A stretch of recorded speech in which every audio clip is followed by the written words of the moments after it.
হুড়মুড়িয়ে ভেঙে পড়ল শালী নদীর কজয়ে যোগাযোগ বিচ্ছিন্ন বহু গ্রাম। অতি বর্ষায় আগে ক্ষতিগ্রস্ত হয়েছিল, এবার হুড়মুড়িয়ে ভেঙে পড়ল শালী নদীর ওপর থাকা কজয়ে।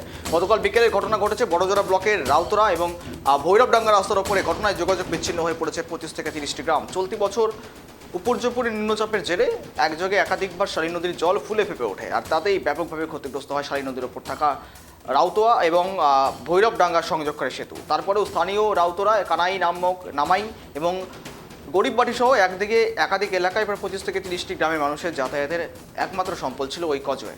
গতকাল বিকেলে আচমকাই ওই কজওয়ে মাঝের একাংশ হঠাৎ হুড়মুড়িয়ে ভেঙে পড়ে, আর তাতেই নদীর দুপারের যোগাযোগ বিচ্ছিন্ন হয়ে যায় সম্পূর্ণভাবে।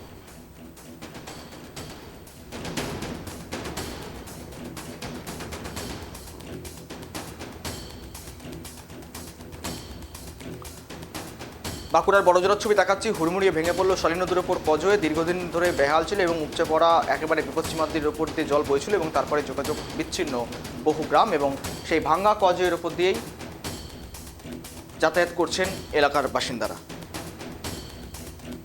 আর আপডেট নেওয়ার চেষ্টা করবো, সঙ্গে রয়েছে সঞ্জীব প্রতিনিধি। সঞ্জীব, একেবারেই যোগাযোগ বিচ্ছিন্ন বহু গ্রাম কজওয়ে ভেঙে পড়ায় ব্যাপক একযোগে যোগাযোগ বিচ্ছিন্নের মতো পরিস্থিতি তৈরি হয়েছে। বিপদসীমার ওপর দিয়ে বইছিল জল অতি ভারী বর্ষার জেরে।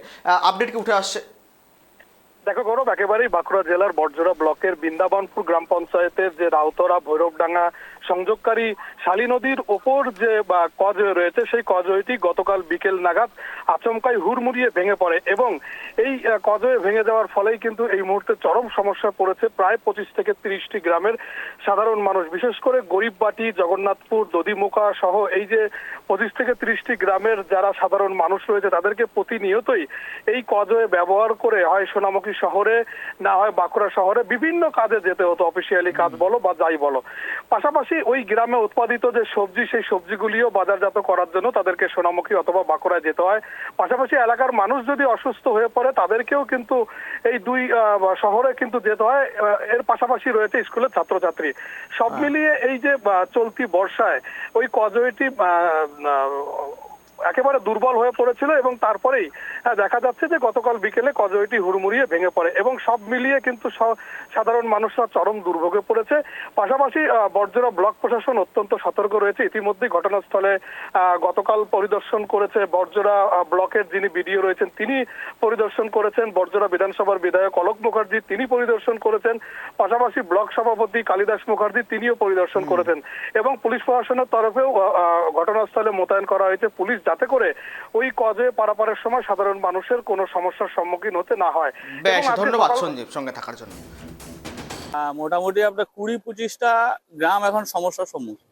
যাতায়াতের ব্যবস্থা নাই, কোনো একদম সম্পূর্ণ যোগাযোগ ব্যবস্থা ভেঙে পড়েছে 20-25টা গ্রামের।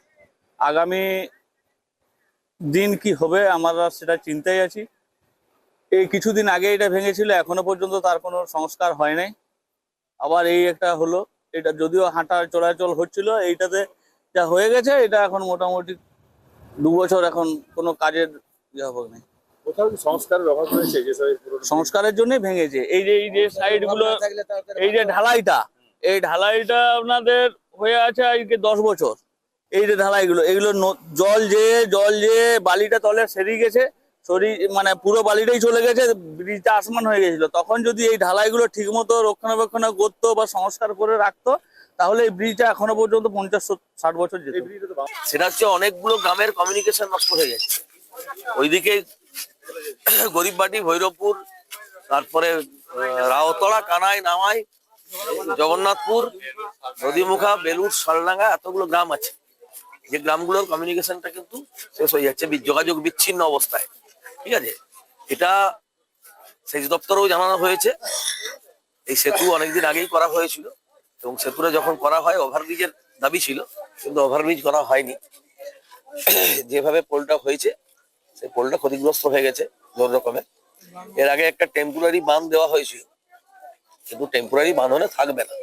যখন শালী নদীতে জলের তোড় বেড়ে যায়, অর্থাৎ যখন গাঙ্গুয়া জল ছাড়ে বা অতি বর্ষণ হয়, তখন এই জায়গাটা হামেশাই কিন্তু ডুবে যায়।